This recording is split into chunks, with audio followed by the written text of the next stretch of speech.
This is how to use trigonometry in order to calculate the component of a block's weight which is acting parallel and down the slope.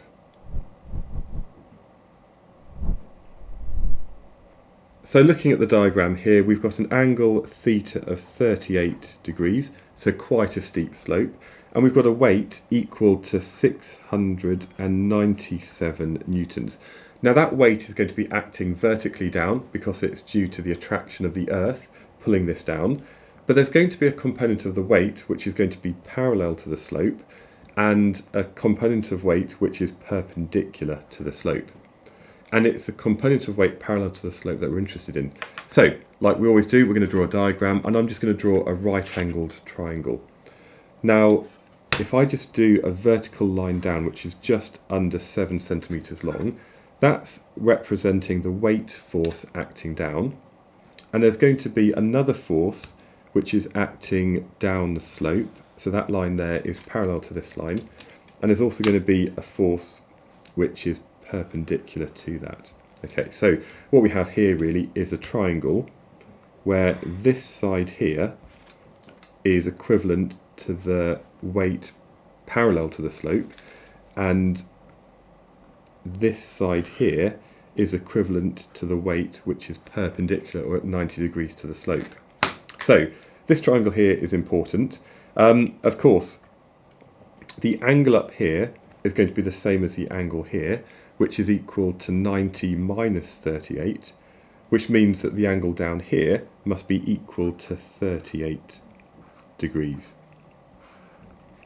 Okay, we also know the vertical component of weight down, which is 697 newtons. So we've now labelled what we know on this triangle. That means we can then start to identify the opposite and adjacent sides. So this is my angle theta down here.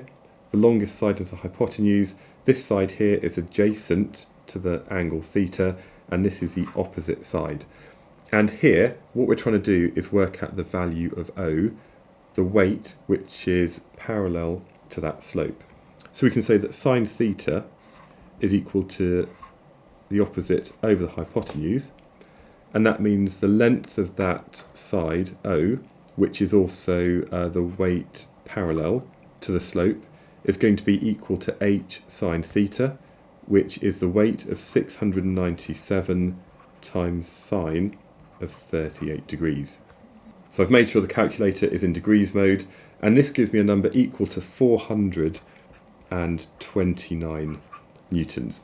Okay, so that's the weight parallel to the slope in this case. But again, like some of the other worked examples I've done, I drew a diagram to actually kind of come up with this triangle, which is a right angle triangle, and that means we know we can use trigonometry. I've then labelled on the triangle what I know from the question.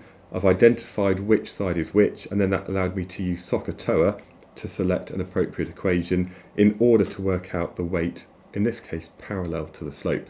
So that's just one example of why it's so important to have a good understanding of trigonometry as you go through A-level physics.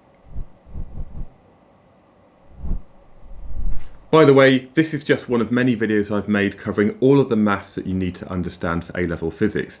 It's part of a mini course which includes many more topic videos, multiple worked examples, and also a guide that you can download. You can find all of this over at alevelphysicsonline.com.